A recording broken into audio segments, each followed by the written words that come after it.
नमस्कार। इस दिल से के एपिसोड में हम कुछ ऐसी बात पे चर्चा करेंगे और ऐसे शख्स के बारे में चर्चा करेंगे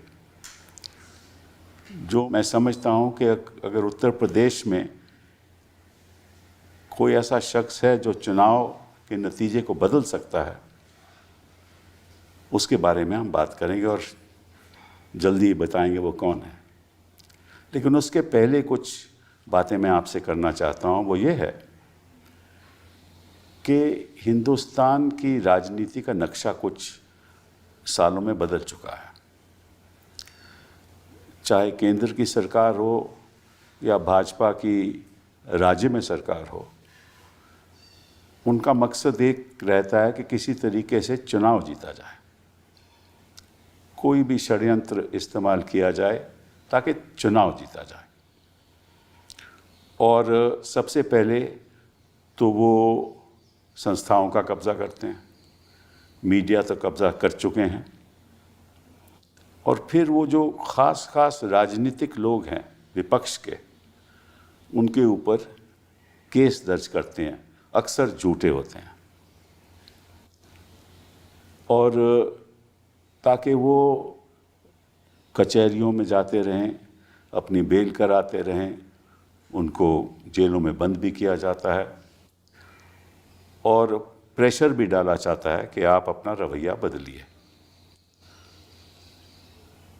तो आपने देखा होगा कहीं भी हो, अगर कांग्रेस की सरकारें हों प्रदेशों में, तो उनके चीफ मिनिस्टर के खिलाफ केस चलाए जाते हैं, और राज्य में सरकारें हों तो जो ऑपोजिशन लीडर हैं वहाँ के या ख़ास ऑपोजिशन के लोग हैं, उनके खिलाफ झूठे केस दर्ज किए जाते हैं।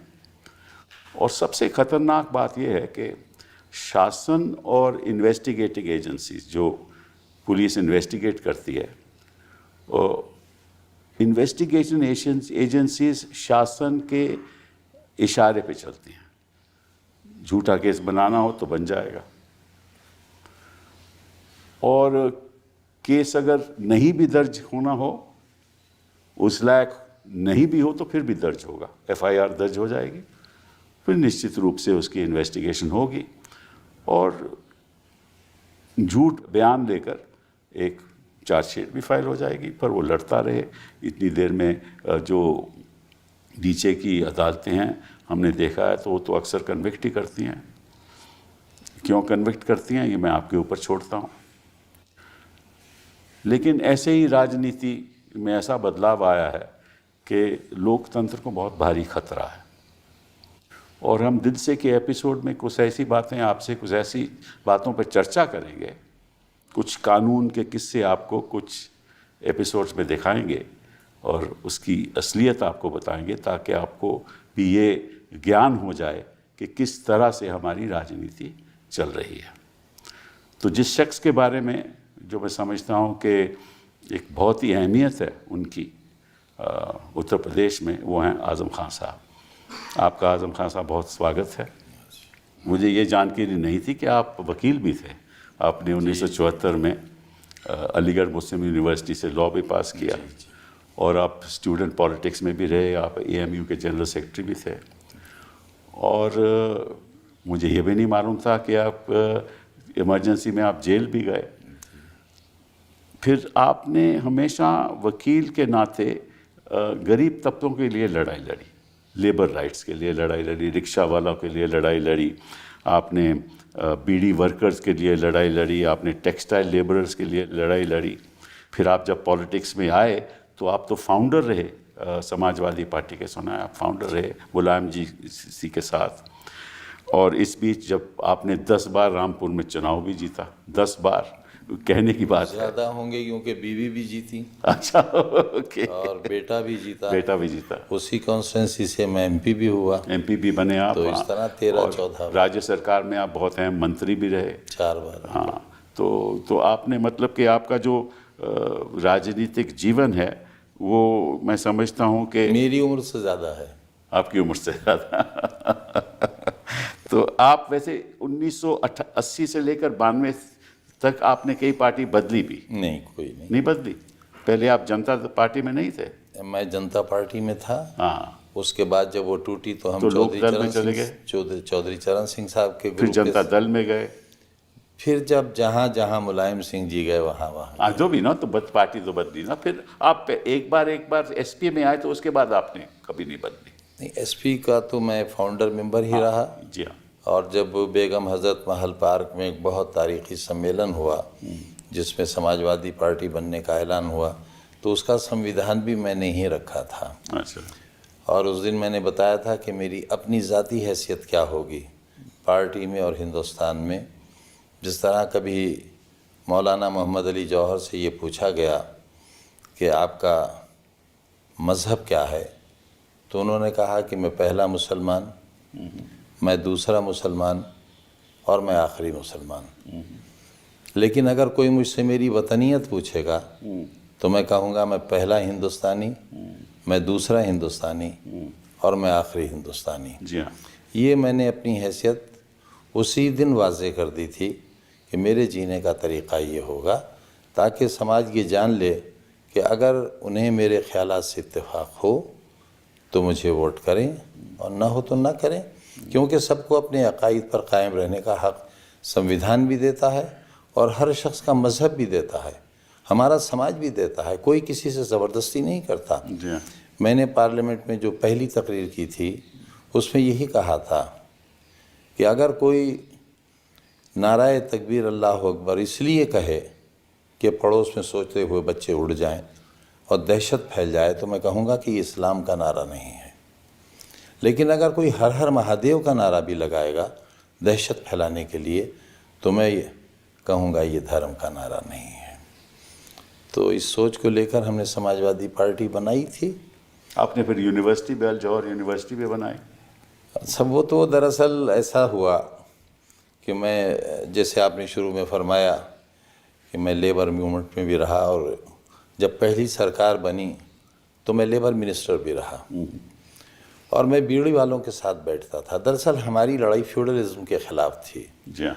और मज़दूर थे हमारे यहाँ, या तो बीड़ी बनाते थे या रिक्शा की इंडस्ट्री थी, यानी रिक्शा चलाने वाले इतने ज़्यादा थे। जी हाँ। जी हाँ। मुझे याद है कि एक मौके पर जब मैंने बीड़ी मज़दूरों की हड़ताल कराई तो 30 दिन से ज़्यादा हड़ताल चलने के बावजूद भी भूखमरी फैल गई, लेकिन मालिकों ने उजरत नहीं बढ़ाई।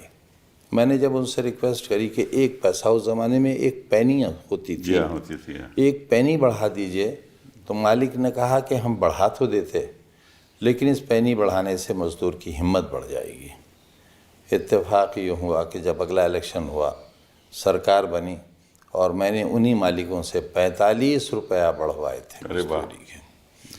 और इनकलाब ये था कि जहाँ बीड़ी की ब्रांचेस होती थी, जहाँ बीड़ी बनती थी, वहाँ तंबाकू, पत्ता, गंदगी सब कुछ होता था। वो झाल कहलाता था जिस पर वो बैठते थे, और मैं वहीं बैठकर उनके साथ चाय पीता था। वहीं से मैंने लड़ाई शुरू की थी।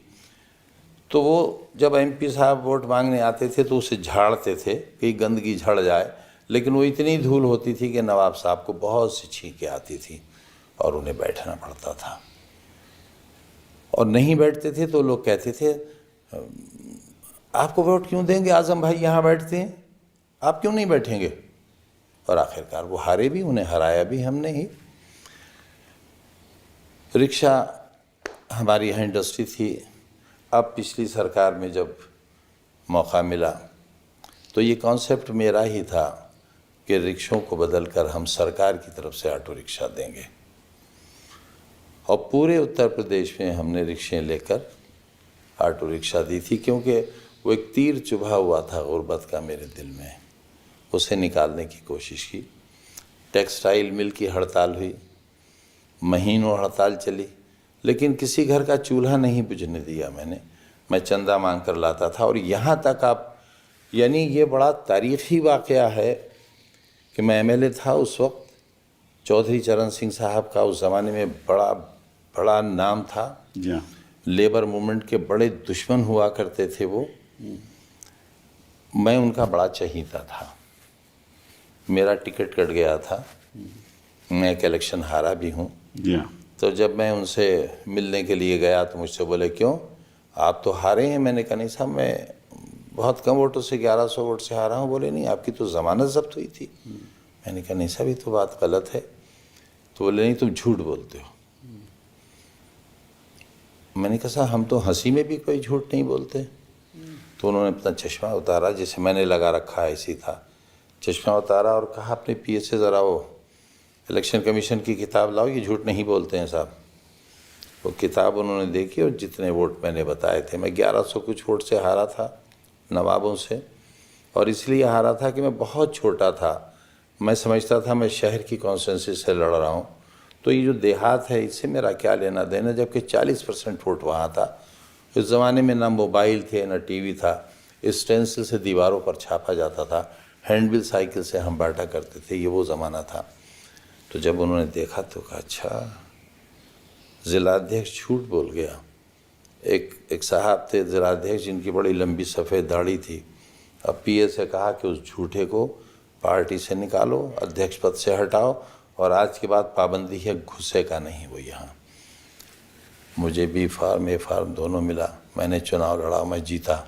और जब जीत कर आया तो मैंने कहा कि साहब मेरी एक दरख्वास्त है आपसे कि जब मैं आपसे मिलने आऊँ तो आप ये समझ लें कि मैं बस से आऊँगा और सिर्फ आपसे मिलने आऊँगा।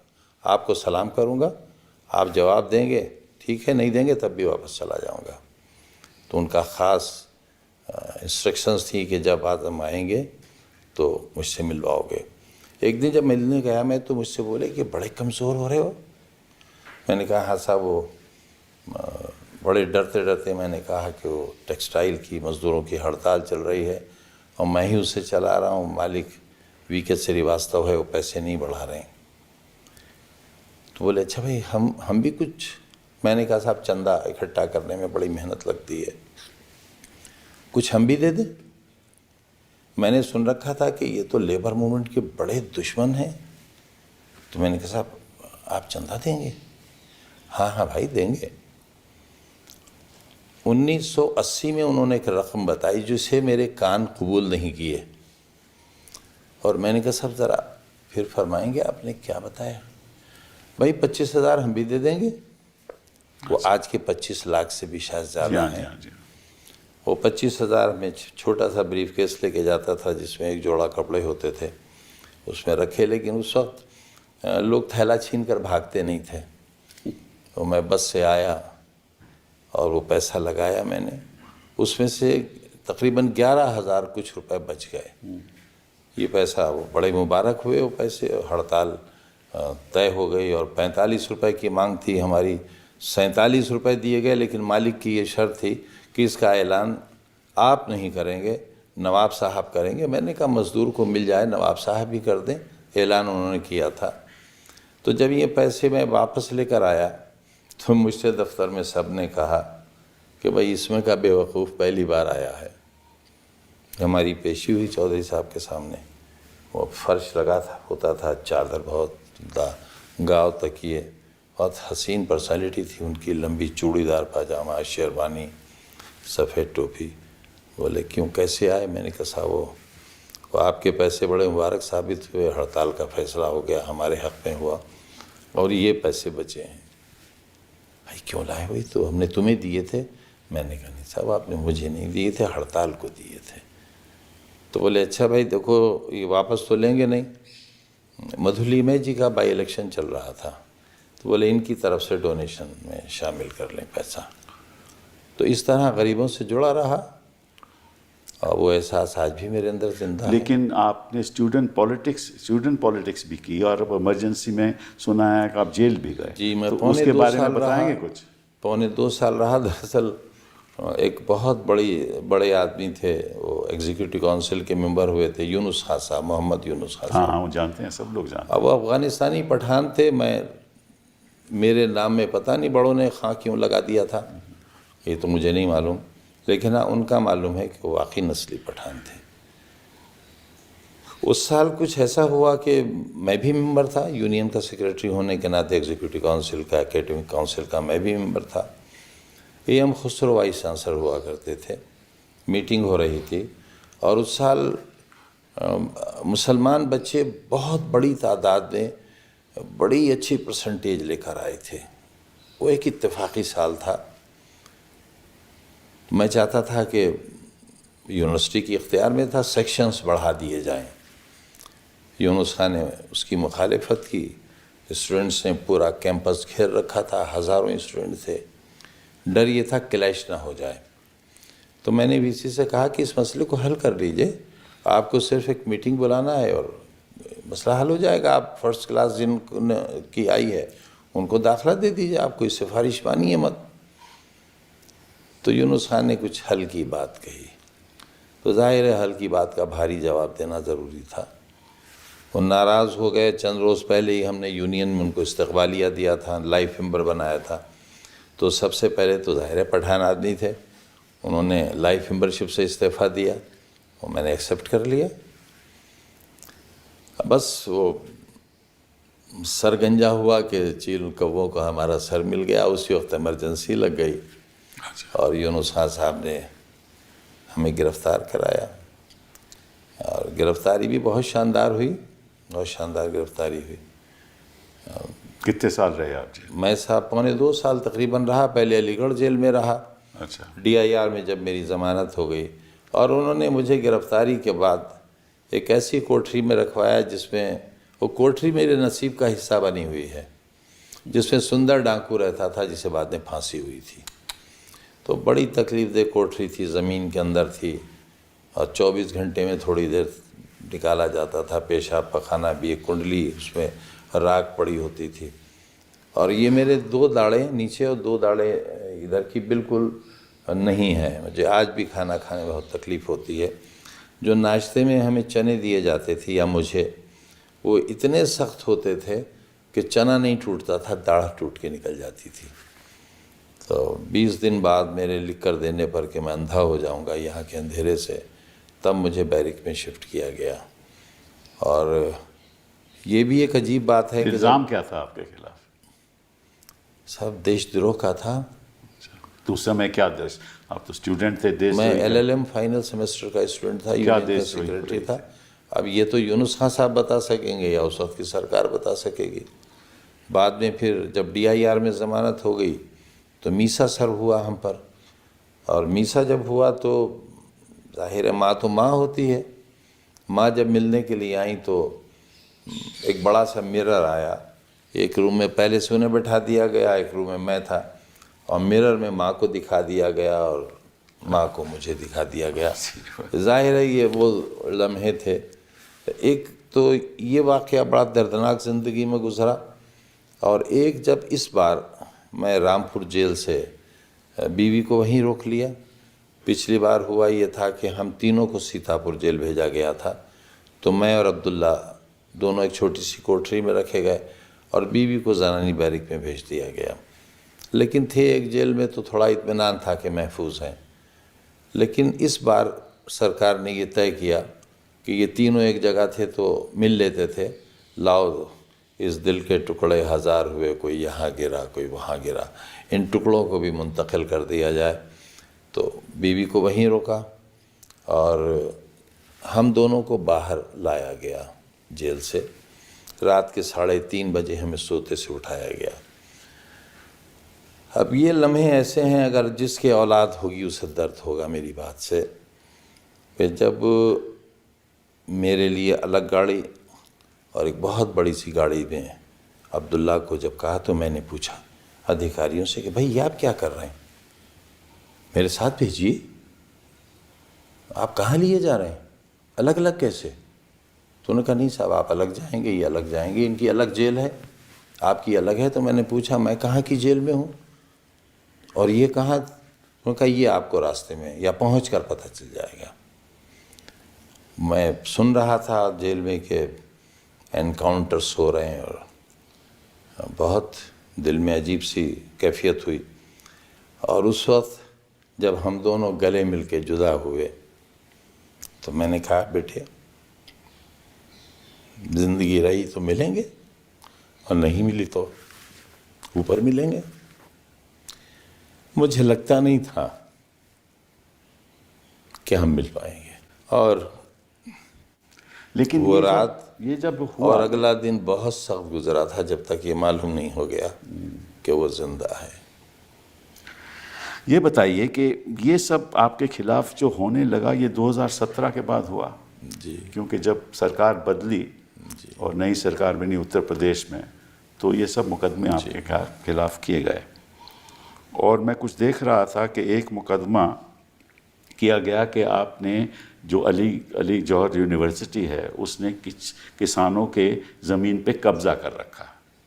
4.25 बीघा ज़मीन, हाँ मुझे मालूम है, 4.25 बीघा ज़मीन और 27 दावेदार एक ही परिवार के। जी हाँ, जी हाँ। मैंने उन्हें बुलाया और मैंने उनसे कहा कि भाई आपकी जहाँ ज़मीन है आप ज़मीन पर कब्ज़ा ले लीजिए। तो उन्होंने कहा हमें तो मालूम नहीं। मैंने कहा भाई मुझे भी मालूम नहीं। ये तो रेवेन्यू ऑफिसर ने एफआईआर लगाई जी, रेवेन्यू ऑफिसर ने एफआईआर लेकिन उस दर्ज पर की। क्रिमिनल धाराएं, हर चीज़ में, सिविल मैटर्स में, सब में क्रिमिनल धाराएं लगाई गई। मुर्गी चोरी करूंगा नहीं, वो मैं? तो बात की बात है, इसमें मैं आप कुछ उसमें मैं अर्ज़ करूं आपसे कि जब मैंने उन्हें बुलाया फिर मैंने उनसे कहा कि भाई पैसा ले लो, जो रेट वालों ने लिया है वो ले लो, तुम्हें ज़मीन नहीं मिल रही, मुझे भी नहीं मिल रही, लेकिन मेरी जान बख्शी कर दो, पैसा ले लो। तो उन्होंने कहा अगर पैसा लेंगे तो डीएम मार डालेगा।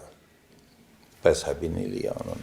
नहीं, लेकिन जो इसमें खास बात जो ये है कि जो एफआईआर हुई वो तो एक हुई ना कि भाई इन लोगों की ज़मीन नहीं आपने नहीं नहीं ले सर, ली। 27 नहीं, वो लोग। बाद में एक एफआईआर इसने लिखाई रेवेन्यू ऑफिसर ने, फिर उन हर किसान को बुलाया गया कि तुम अपनी सेपरेट जी, एफआईआर जी, लिखो। 27। तो उसके बारे में मैं आपको बताना चाहता हूँ, शायद आपको तो मालूम होना चाहिए, बड़ी इंटरेस्टिंग बात है, ये दर्शकों को बतानी ज़रूरी है कि ये एफआईआर ये वाकई है 2006 का जी, और एफआईआर हुई 2019 में। जी जी कानून ये कहता है कि अगर किसी को किसी चीज़ की शिकायत हो तो वो तुरंत एफआईआर करेगा। तो किसी की ऑब्वियसली कोई शिकायत नहीं थी। इस पर सुप्रीम कोर्ट के कई फैसले हैं। हम जानते हैं, मैं तो इसीलिए दर्शकों को कुछ बात बताना चाहता हूँ।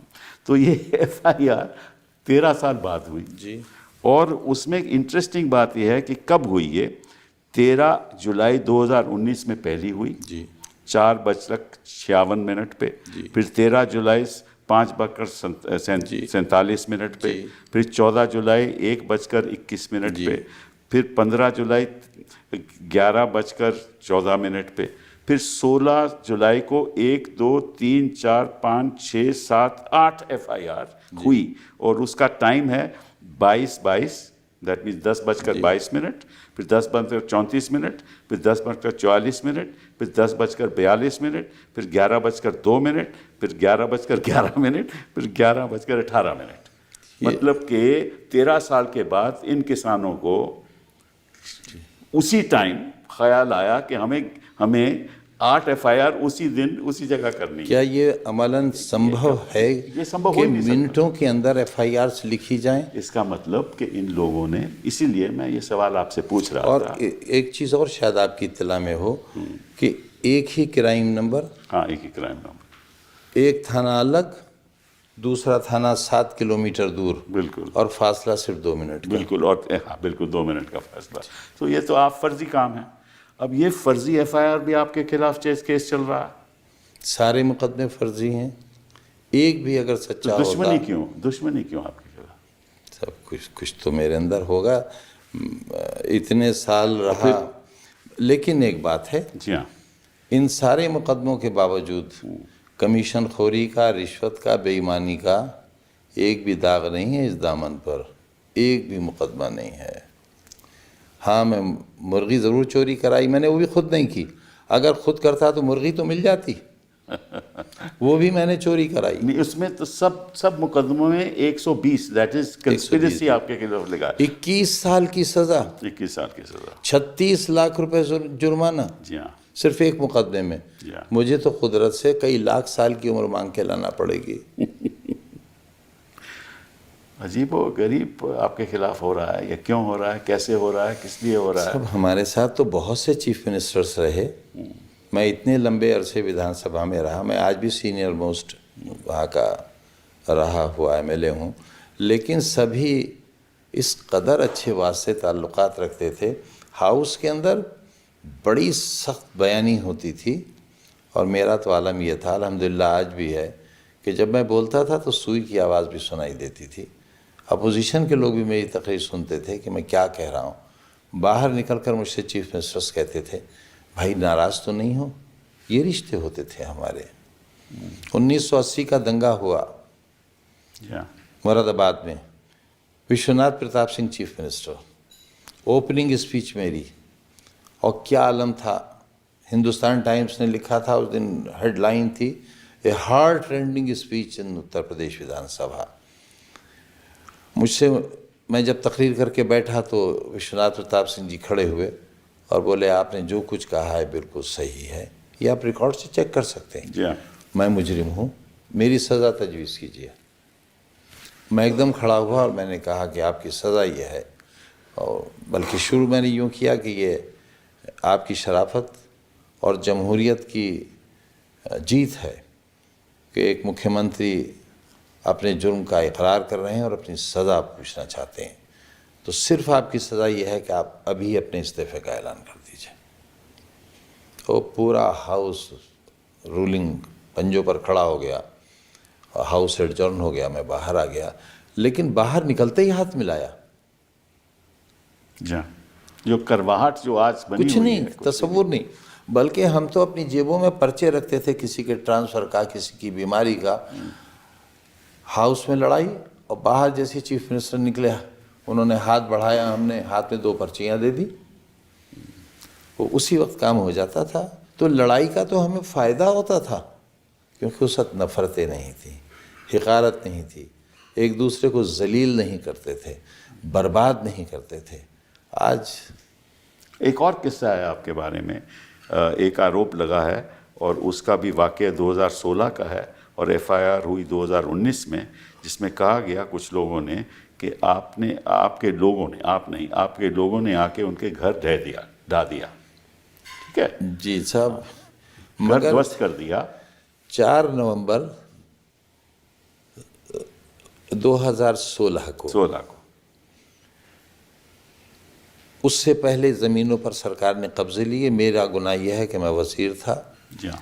सरकार ने कब्ज़ा लिया, कब्ज़ा लेने में भी कुछ वक्त लगा होगा। उस पर मल्टी स्टोरी बहुत बड़ी इमारत बनी गरीबों के लिए, आसरा योजना।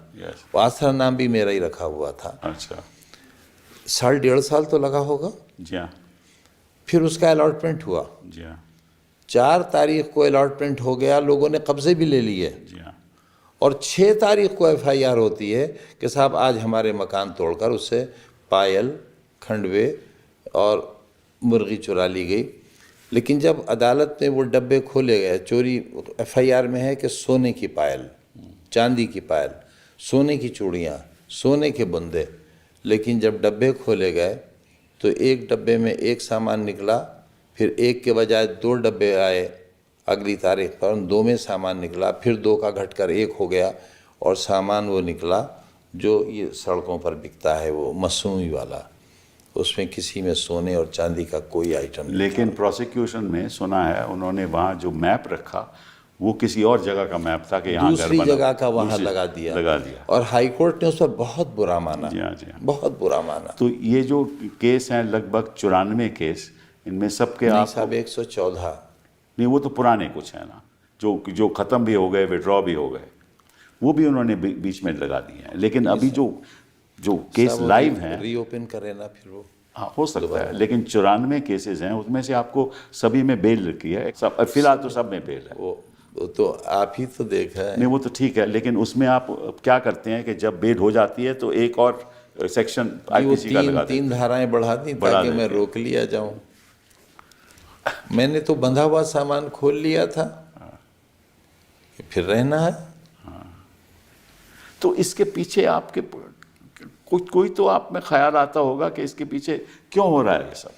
देखिए, पहले हम एक दूसरे की सियासी मुखालिफत करते थे, जनता में अपनी बात कहते थे, जनता वोट देती थी। अब ऐसा नहीं है। अब सरकार चलाने वाले वोट मांगते नहीं हैं, वोट छीन लेते हैं। पूरे मोहल्ले सील कर दिए गए, घरों में बाहर से डंडेला लगाकर ताले डाल दिए गए, लाठी चार्ज हुआ, दरोगा लोग तमंचे लेकर दौड़े।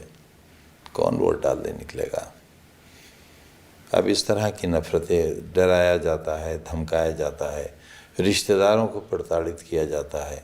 अब मेरा छोटा सा शादी घर था, वो मेरी बच्चों की रोज़ी रोटी का, जिस दिन शादी होती थी पुलिस चली जाती थी कि साहब एक तिजोरी चोरी हुई है, उसकी तलाश कर रहे हैं। बाराती भाग जाते थे, मुझे पैसे वापस करना पड़ते थे, लिहाजा वीरान हो गया। तो इस तरह से माशी मार भी हुई। अब ये मुकदमा जिस तरह से हम लड़ रहे हैं आप जान सकते हैं। मैं घर बेच रहा हूँ तो कोई घर ख़रीदने नहीं आता। मैंने पूछा क्यों नहीं ख़रीद रहे हो? बोले भाई आपसे कौन ख़रीदेगा, और मार डालेगी पुलिस हमें कि आपने क्यों ख़रीद लिया इसका मुजरिम का घर। तो एक केस जौहर यूनिवर्सिटी पे भी था कि भैया कोई म्यूनिसिपल कॉरपोरेशन के कोई मशीनें थी, वो क्या केस था ज़रा बताइए। सब वो ये कहा गया कि एक मशीन बरामद हुई। कौन सी मशीन, किस किस्म की? ये जो धूल साफ़ करती है, अच्छा, छोटी मशीन थी। और उसके नेक्स्ट डे जो चेयरपर्सन थी, जिनके शौहर आज भी अजहर अली खां जेल में हैं, म्यूनिसिपल कॉरपोरेशन की मशीन? जी, रामपुर म्यूनसिपल। म्यूनिसिपल। ये कहा कि ये म्यूनसिपल बोर्ड की एक पब्लिक के आदमी से, जो पुलिस का मुखबिर है, उससे FIR कराई गई कि नगर पालिका की एक मशीन है जो यूनिवर्सिटी में है।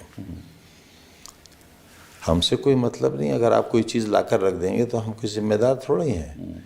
पुलिस लगी हुई है यूनिवर्सिटी गेट पर, पुलिस का पहरा है, मैं जेल में हूँ, तो मैं कहाँ से रख दूँगा लाकर। वेरी नेक्स्ट डे चेयरपर्सन का स्टेटमेंट आया।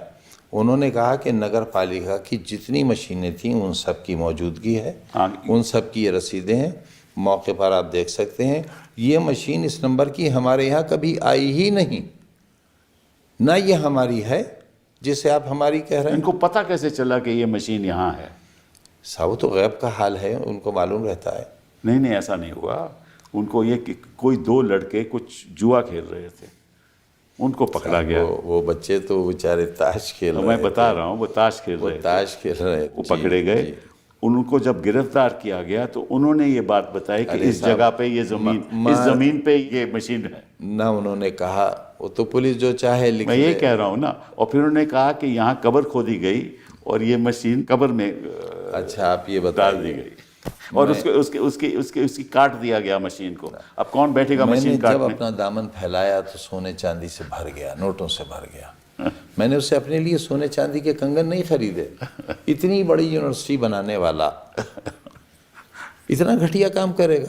नहीं, वो मशीन काटेगा कहाँ से, काटेगा कैसे? सब वही तो बताएंगे। तो बर्डन ऑफ प्रूफ तो उन पर है, लेकिन बताना मुझे पड़ रहा है। पर ऐसे केस में आपकी गिरफ्तारी हो रही है, आपको बेल नहीं मिल रही, अदालत बेल नहीं दे रही, अदालत सुनवाई नहीं करती, अब होगा क्या? आपको एक मज़ेदार मुकदमा और आपके पास आएगा। मैं चौथी बार वज़ीर हूँ, जेड सिक्योरिटी है मेरे पास। बीवी मेरी उस वक्त एसोसिएट प्रोफेसर थी। वज़ीर रहते हुए, बीवी सर्विस में होते हुए, जो शख्स बीड़ी सिगरेट नहीं पीता है, मैंने शराब की दुकान लूटी है जनाब। अच्छा। और 16,900 रुपया गले से चोरी किया मैंने और मेरी बीवी ने।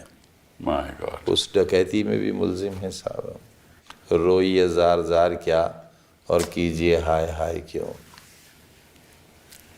तो ये इस बीच आपने, क्योंकि आप कितनी अरसे जेल में रहे और खैर मुकदमे तो हम लोग लड़ते ही रहे, लेकिन आप समाजवादी पार्टी के साथ क्या बातचीत रही इन 2-4 सालों में? अच्छा, इसमें बेचारे मेरा क्या कर सकते थे? मेरी क्या मदद कर सकते थे सिवाय इसके कि मेरे लिए दुआ करते, मेरे लिए बयान देते। वो बयानात मेरे हक़ में आते रहे, वो लोग मुझसे जेल में मिलते रहे। अभी अखिलेश जी ने कहा कि ये सारे बेकसूर और सारे फर्जी मुकदमे आप जी कई बार कह चुके हैं कि हम ये वापस लेंगे, लेकिन मैं चाहूँगा ये कि जब भी कभी सरकार आए तो उस हद तक मेरा दामन बेदाग हो, मैं मुजरिम की हैसियत हाउस में न जाऊँ। जी हाँ। तो मेरे कोई एक और भी मुकदमा आपके खिलाफ चला कि भाई 2004-5 में या बाद 19 साल बाद FIR हुई। हाँ, वो तो खैर मालूम है कि आप अपनी गाड़ी से जा रहे थे, उस समय आप मिनिस्टर थे, तो किसी ने गाड़ी रोक ली तो आपने बदतमीज़ी की और आपने बदसलूक किया, अधिकारियों के साथ, पुलिस मैं अधिकारियों अर्ज करता हूँ वाक़या गालिबन ये दिसंबर का आखिरी दिन था और नए साल की शुरुआत थी। किस साल की बात हो रही है ये? मुझे एग्जैक्टली सारी याद नहीं। तन्हाई की इतनी रातें गुजारी हैं 5 बरस एक कोठरी में कि याददाश्त पे बहुत असर पड़ा है। अमीर आलम खां हमारे साथ मिनिस्टर थे और मुझे पार्टी ने, मुलायम सिंह जी ने पार्टी की तरफ से गाड़ी दी हुई थी पजेरो। तो ड्राइवर गाड़ी चला रहा था, मैं पीछे बर्थ पर लेटा था। अब्दुल्ला बहुत छोटा सा था, इतना सा होगा। ये आगे बैठा था तो बच्चों की तरह ये उचक कुचक कर देख रहा था। एक रात पहले सीआरपी के गेट पर फायरिंग हुई थी। कहा गया था कि आतंकवादियों ने हमला किया। वहाँ एक साहब एसएसपी थे, उनसे जाहिर है जब हम राजनीति में हैं तो अधिकारियों से तो हमारी लड़ाई होगी ही। वो जो फैसले लेंगे उसके ख़िलाफ़ हमें उनके कुछ करना है, वरना फिर हमारी ज़रूरत क्या है। वो मुझसे नाराज़ थे। फिर वो डीआईजी हो गए थे। मुझे कुछ नहीं मालूम बैकग्राउंड में क्या है। पजेरो अपनी रफ्तार से चली जा रही है। मुजफ्फरनगर जाना था, मुझे 10-11 बजे तक पहुंचकर वलीमे में शरीक होना था कि एकदम अब्दुल्ला ने मुझे उठाया कि बब्बा बब्बा उठिए, देखिए देखिए बड़ी बड़ी पुलिस है, बड़ी पुलिस है। मैंने देखा कि कतार में पुलिस खड़ी है और सब राइफल्स बिल्कुल ताने हुए हैं। अच्छा। और इस तरह रोड ब्लॉक की है कि गाड़ी निकल सके। यानी आपको अगर लगाना है ब्लॉक करने के लिए तो आप पूरी सड़क रोकेंगे, लेकिन इस तरह लगाया कि गाड़ी निकल सके। उनका ख्याल ये था कि मैं मिजाजन थोड़ा सख्त आदमी हूँ इन मामलात में, तो मैं रुकूंगा नहीं। अच्छा। और जब रुकूंगा नहीं तो उनके पास जवाज़ होगा फायर ओपन करने का। मैंने गाड़ी रोक ली, शीशा उतारा। एक समखान करके ही इंस्पेक्टर थे, उसके छजलैट थाना मुरादाबाद ज़िला, नंगा रिवॉल्वर हाथ में खुला हुआ उनके, मेरे सीने पर उन्होंने तान कर कहा कि गाड़ी से उतरिए। अच्छा। तो मैंने कहा भाई कसूर तो बताइए। तो उन्होंने कहा रेडियोग्राम है ये, और ये रेडियोग्राम ये था कि काले रंग की डार्क ग्रीन कलर की गाड़ी थी कि काले रंग की गाड़ी आ रही है रामपुर की तरफ से, जिसमें आतंकवादी भी हो सकते हैं। वैसे यानी मुझे मारने के लिए क्या जस्टिफिकेशन था। लिहाजा मैं उतरा और मैंने ड्राइवर से कहा कि बच्चे को लेकर खेतों में दूर चले जाओ ताकि अगर फायरिंग हो तो बच्चा बच जाए। अच्छा। और मैं सड़क के पास फुटपाथ थी, फुटपाथ के पीछे जो ज़मीन थी वहाँ मैं पालथी मारकर बैठ गया। मैंने कहा नहीं, मैं अंदर नहीं जाऊँगा। ज़ोहर की नमाज से लोग बाहर निकल रहे थे। उन्होंने जिसने भी देखा, अरे आज़म भाई अस्सलाम वालेकुम, आप कैसे? मैंने कहा भाई रोक लिया है। वो लोग जमा होने लगे और काफ़ी लोग हो गए। सारे एमएलएज मुरादाबाद के आ गए, फिर डीएमएसपी दोनों आए। अच्छा। और फ़ोटो हैं कि उन्होंने मुझसे कहा कि साहब इससे गलती हुई, ये आपको पहचाना नहीं। अच्छा। मैंने कहा नहीं साहब, इसने तो मेरा नाम लेकर मुझसे पूछा, लेकिन फिर भी आप क्या चाहते हैं? बोले हम चाहते हैं कि आप चले जाइए, इसकी गलती है, इसने आपको गलत रोका। वो मैंने सबसे कहा कि भाई मामला ख़त्म हो गया, आप जाइए, मैंने आपको बुलाया भी नहीं था। सारे लोग चले गए और मैं इस ख्याल से कि शाम हो गई है, वलीमा ख़त्म हो गया होगा, मैंने कहा चलो यार दिल्ली चल रहे हैं, एक दिन आराम करेंगे और फिर रामपुर आएंगे। यूपी भवन गया, वो कमरे में जैसे ही टीवी ऑन किया, पट्टी चल रही थी आज़म खां पर, फलां फलां धाराओं में मुकदमा दर्ज हो गया। उसमें साहब सज़ा हो गई मुझे, मेरी मेंबरशिप चली गई। हाँ, मुझे मालूम है। और देखिए मेरी मेंबरशिप अभी हुक्म हुआ, उसी वक्त इलेक्शन कमीशन ने सीट वैकेंट डिक्लेयर कर दी। बस तुरंत और ही 5 घंटे बाद नया इलेक्शन डिक्लेयर कर दिया। मुझे मालूम है। मगर साहब ऐसा भी हुआ है इसी देश में, कभी होता ही नहीं, लेकिन ऐसा भी हुआ है कि बड़ा नाम है, अब मैं नाम नहीं लूँगा, एक गलती से मैंने ले दिया था कि जब उनके खिलाफ ये फैसला हुआ तो वो डिस्ट्रिक्ट कोर्ट गए, वहाँ खारिज हुआ, हाई कोर्ट गए, वहाँ खारिज हुआ, सुप्रीम कोर्ट से रिलीफ मिलने तक ना तो एक्शन। आप आजम खां हो ना, हाँ साहब, तो हक आपकी तो हैसियत है, आप आजम देखिए खां हो। मेरा हक, आपकी वजह से उत्तर प्रदेश का चुनाव के नतीजे भी बदल सकते हैं। आपकी इतनी अहमियत तो है ना बिल्कुल। समाज में, आप मालूम, सबको मालूम है कि आप मुस्लिम कम्युनिटी मुर्गी के बकरी चोर, नहीं, किताब चोर, किताब कौन चोर, मानता है? फर्नीचर आपने चोर। आपने गाय की जो घंटी होती है गले की, वो भी कहते हैं आपने चुराई। सब असल में दुख इस बात का है कि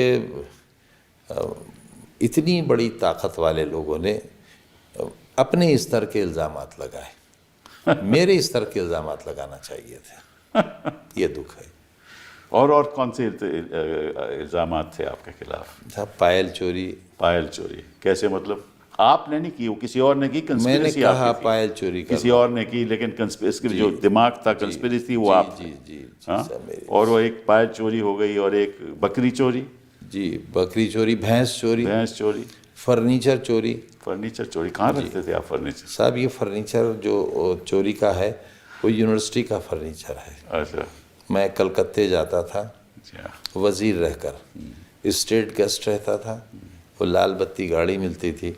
वो मेरी कौम के गरीब लोग कबाड़ी थे, तो जब मैं जाता था तो आवाज़ें आती थी, अरे ननवा, अरे मुनवा, आओ आजम भाई आ गए, आजम भाई आ गए। और वहाँ कबाड़ का बहुत सामान लगा होता था, यूँ कि बड़ी बड़ी हवेलियाँ होती थी, वो टूट कर लोग मल्टी स्टोरी बिल्डिंग्स बना रहे थे। तो कौड़ियों के दाम अलमारियाँ, मेज़ें, कुर्सियाँ बेच जाते थे, वो मैं जाकर ख़रीद लेता था। तो जो मेज़ मैं 200 रुपये में लाता था, अलमारी 200, 300, 400 रुपये में। वो ट्रकों की रसीदें हैं मेरे पास आज भी। अच्छा, तो फिर मैं लाकर उनकी मरम्मत कराता था, उन पर पॉलिश कराता था। आप आकर देखिए, कलकत्ता में बहुत बड़े बड़े शोरूम्स हैं जो उन सामान को ख़रीद कर जिस तरह मैं तैयार कराता हूँ उस तरह तैयार कराते थे। और जो अलमारी मैं 200 रुपये की ख़रीद कर लाता था, उसकी कीमत उस शोरूम में, क्योंकि वो टीक वुड की अलमारी होती थी, बेहतरीन कार्विंग, वो 2 लाख, 3 लाख, 5 लाख, 10 लाख, 20 लाख ऐसी मेज़ें हैं मेरे पास जिनकी कार्विंग देखकर आपको हैरत हो जाएगी कि ये हमने देखा ही नहीं था कहीं। ये साहब वो मैं लाता था, लाकर बनवाता था। वो पुलिस अपने ट्रकों में रखकर वो ले गई, मेरी किताबें ले गए और मुझे चोर बना। अच्छा, ये बताइए कि ये अली जौहर यूनिवर्सिटी जो आपने बनाई, इसके पीछे ख्यालात क्या थे और कब आपने बनाई? ये साहब जब मैं पढ़ता था तो अक्सर एक शेर वहाँ बड़ा मशहूर था कि चश्मे सैयद यानी सर सैयद, चश्मे सैयद निगरां है कि फिर उठे शायद कोई दीवाना अलीगढ़ के बेयाबानों से। तब दिल में ख्वाहिश होती थी, अल्लाह ये काम तो मुझसे ले ले। और हुआ भी यही कि सर सैयद की इस मिशन के बाद शायद मेरे अलावा कोई इस काम को नहीं कर सका। और ये काम कुछ इस तरह हुआ कि जब सर सैयद साइंटिफिक सोसाइटी उन्होंने बनाई, तब ब्रिटिश सरकार थी और वो बहुत करीब थे ब्रिटिश सरकार के। उन्हें खान बहादुर का लक़ब मिला, उन्हें सर का लक़ब मिला, और उन्होंने मोहम्मडन एंग्लो ओरिएंटल कॉलेज के नाम से एक कॉलेज बनाया। उनकी ज़िंदगी में Strachey hall, Victoria gate, SM north कहलाता है, बस वो इलाका बना था। और उनके इंतकाल के ग़ालिबन 24 या 25 बरस के बाद ब्रिटिश गवर्नमेंट ने उसे यूनिवर्सिटी बनाया। इसी तरह बनारस हिंदू यूनिवर्सिटी को मदन मोहन मालवीय जी के गुजर जाने के 18 बरस के बाद ब्रिटिश गवर्नमेंट ने यूनिवर्सिटी बनाया। और जब सर सैयद बना रहे थे, एक तस्वुर और एक यूनिवर्सिटी का ही कॉन्सेप्ट था, उन्होंने ऑक्सफोर्ड देखा, कैम्ब्रिज गए, तमाम स्टडी करने के बाद इसे बनाया था। तो उन्हें सर का लक़ब मिला था। और जब मैं बना रहा था तब नारा लग रहा था, जो आज़म का सर लाएगा वही राम भक्त कहलाएगा। तो सर यहाँ भी था, सर वहाँ भी था। तो आप बच्चों को फ्री एजुकेशन देते हैं? नहीं साहब, बहुत नॉमिनल फ़ीस लेते हैं। हमारे स्कूल CBSE बोर्ड के स्कूल थे, और एक नवाबीन की इमारत थी जो बिल्कुल खंडहर हो गई थी। बहुत पैसा चंदा करके मैंने उसको बनाया था, वो भी गवर्नमेंट ने वापस ले ली। 99 ईयर्स लीज़ पर थी 2 इमारतें, और बहुत तो लीज सस्ता। कैंसिल हो गई, वो स्टे भी हो लीज गया। कैंसिल हो गई और हमारा जितना सामान था वो भी नहीं दिया। फर्नीचर, कंप्यूटर्स, मेज़, कुर्सी, पंखे, कुछ नहीं दिया। सब हमारा जब्त कर लिया गया, आज तक नहीं मिला। बार बार हम लिखते हैं, नहीं मिला।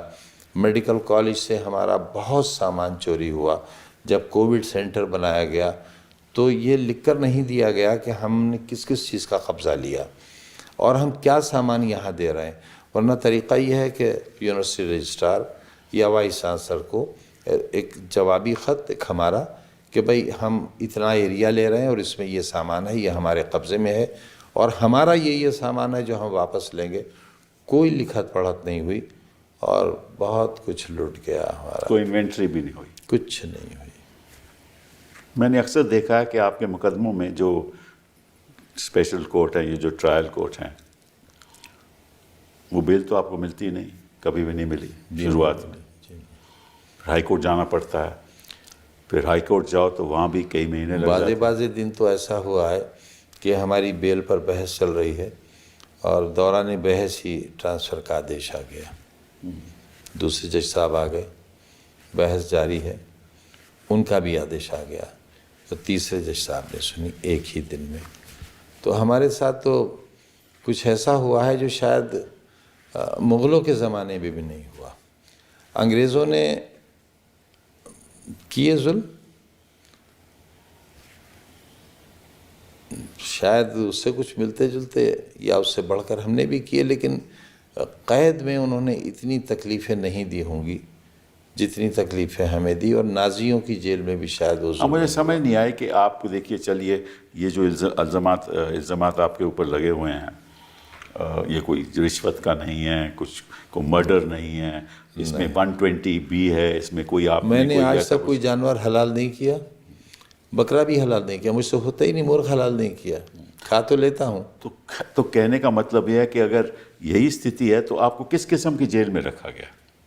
साहब मुझे जेल में तो रखा ही नहीं, मुझे तो फांसी घर में रखा था। अच्छा, जहाँ फांसी दी जाती थी अंग्रेज़ों के ज़माने में। ये ख़ास मोहब्बत आपसे साथ क्योंकि ऐसी जगह आपको रखे, कोई बात तो होगी ना? आप क्योंकि एक बड़े मुस्लिम लीडर हैं इसलिए आपको ख़त्म मेरे करना दामन पर कोई दाग नहीं है, यही मेरा गुनाह है।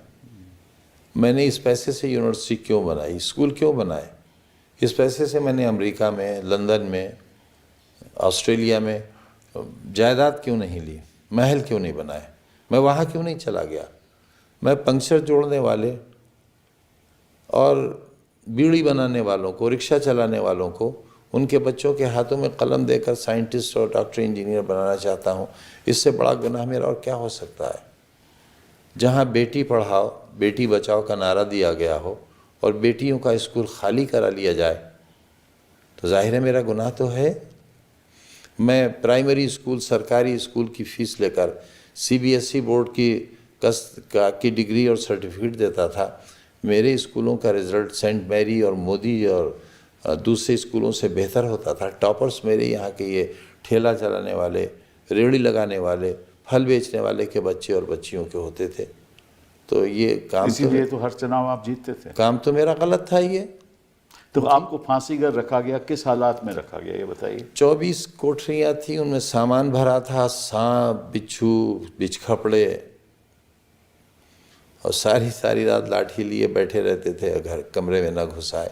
छोटी सी कोठरी थी पहले तो, उस कोठरी में हम 2 थे, मैं और अब्दुल्ला थे 23 महीने तक। और फिर जब ये ज़मानत पर आ गए तो इन्हें हरदोई जेल भेज दिया, मैं यहाँ दोबारा आ गया। तो बहुत छोटी सी थी, कोई खिड़की नहीं, कोई वेंटिलेशन नहीं, और बिल्कुल अकेला रहता था।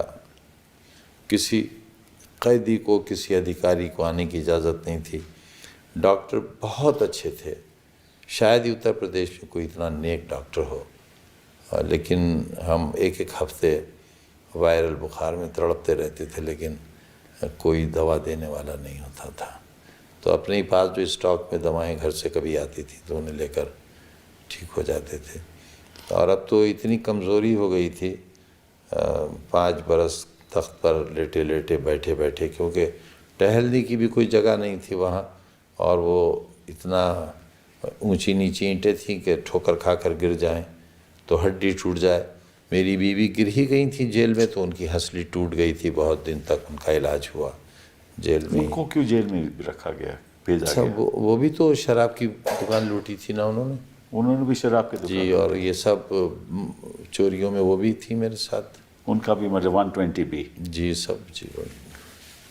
मतलब कि एक परिवार के ऊपर एक ऐसा हमला किया। मरी माँ पर मुकदमे हैं, कहाँ से लाऊं उन्हें? बड़ी बहन पर जो मेरी माँ से के बराबर होंगी, कई किताबों की राइटर हैं, प्रिंसिपल हेडमिस्ट्रेस से रिटायर हुई, उनको तो उनके घर के दरवाजे, शरीफ लोगों में आज भी दरवाजे खुले रहते हैं, तो पुलिस घुसी और उन्हें घसीट कर जीप में डालकर ले गई। पूरा मोहल्ला फिर थाने गया और उन्हें छुड़ा कर लाया। मेरे बड़े भाई जो सुपरिटेंडिंग इंजीनियर से रिटायर हुए, उन पर भी मुकदमा कायम हुआ, उनके बेटे पर हुआ, मेरे दोस्तों पर, साथियों पर, मेरे हमदर्दों पर हुए। और आज भी मेरा साथी जो जिस चेयरपर्सन के ज़माने में ये मशीन का वाक़या हुआ, उनके शौहर भी चेयरमैन रहे थे, वो आज भी जेल में हैं, अभी तक ज़मानत नहीं हुई उनकी। एक और भी मुकदमा है कि आपने वैक्यूअल लैंड का कब्जा कर लिया। सर मैं क्यों कर लूँगा, मैं क्यों कर लूँगा? दूसरे, मैं तो ऐसी हैसियत में था कि अगर मैं जायज़ तौर पर करना चाहता तो जायज़ ही करता, और जो भी किया होगा जायज़ किया होगा, मैं क्यों करूँगा? और वो सारी ज़मीन वहाँ मौजूद है। हाँ, मुझे मालूम। पूरी ज़मीन मौजूद है, बस ख़ता इतनी है कि उस ज़मीन के पीछे हमारी ज़मीन है। अगर मुझे मालूम होता कि ये ज़मीन का विवाद होगा तो शायद मैं वहाँ यूनिवर्सिटी बनाता ही नहीं। और ये गलती भी इसलिए हुई कि एक डीएम थे हमारे यहाँ, वो मेरी कबीले के थे, मेरी मज़हब के थे, और उनकी जान ख़तरे में थी,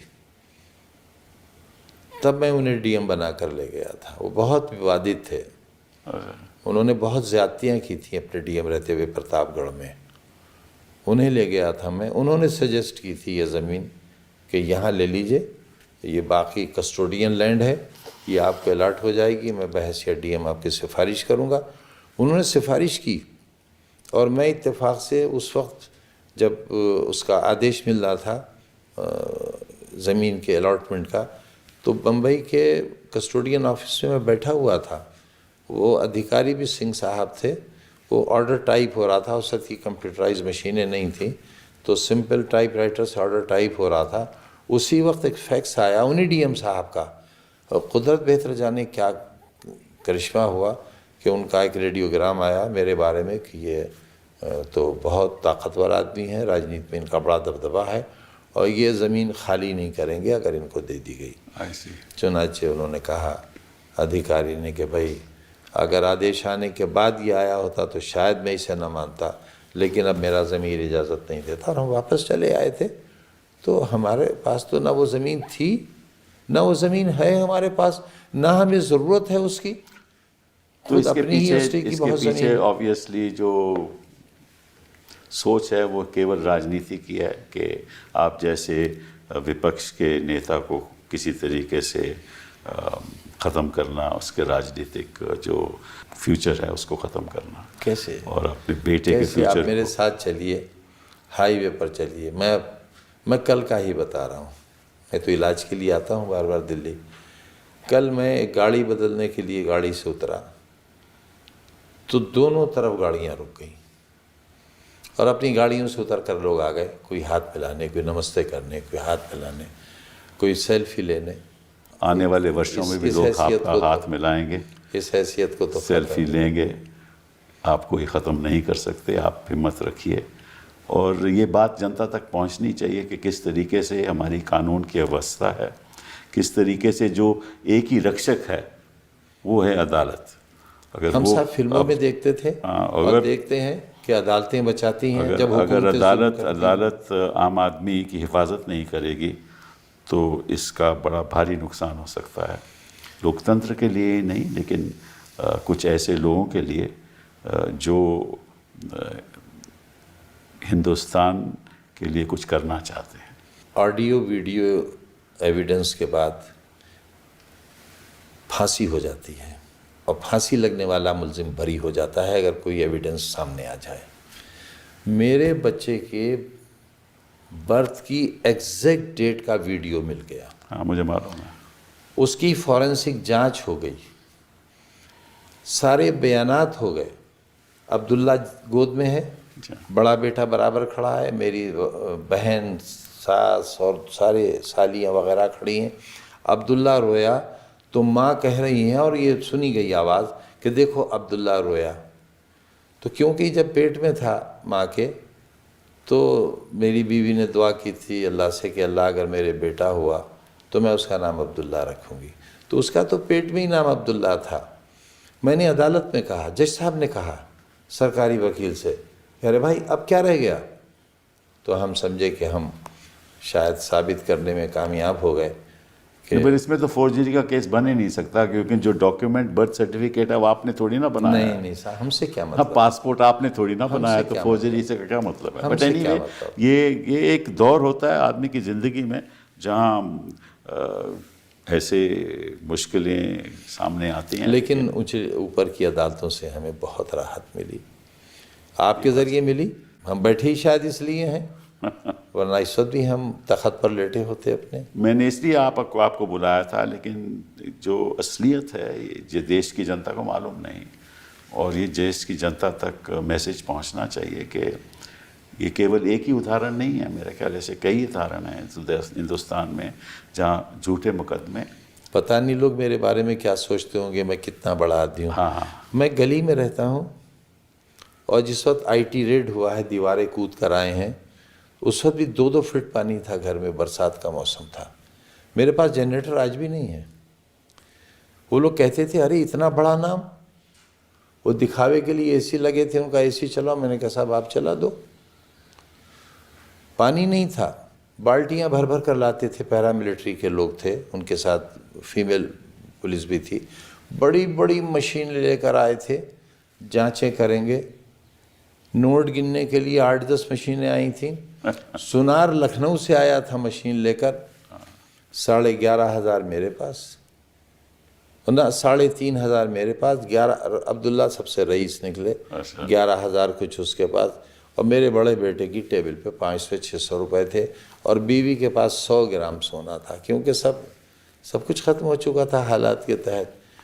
तो वो अधिकारी इतने शर्मिंदा थे कि जब वो सर्टिफिकेट दे रहे थे तो मैंने कहा कि आप पर कोई इल्ज़ाम ना आ जाए, आप थोड़े दीवारें तोड़कर और देख लीजिए और फर्श तोड़ लीजिए, आप पूरा घर गिरा दीजिए, मैं आपको लिख कर देता हूँ कि ना मैं कोई मुआवजा मांगूंगा, ना मैं आपसे शिकायत करूँगा, लेकिन आप मुझे इतने अच्छे लग रहे हो, मेरी वजह से आप पर कोई आँच ना आए, आप इस घर को बुलडोज़र मंगा कर गिरा दो। तो उनका बुलडोज़र तो यहाँ आ ही नहीं सकता, हमारी तो कार नहीं आ सकी, और हम जानते हैं क्या हो रहा है आपके साथ। चलिए आजम खान साहब, बहुत बहुत धन्यवाद आपका, आप यहाँ आए और अपनी जो दर्दनाक कहानी है दर्शकों के सामने रखी, और देश की जनता को ये पता लगना चाहिए कि कानून की व्यवस्था क्या है। आज के दिन बहुत ख़तरनाक दौर से हिंदुस्तान आगे बढ़ रहा है। बहुत बहुत धन्यवाद।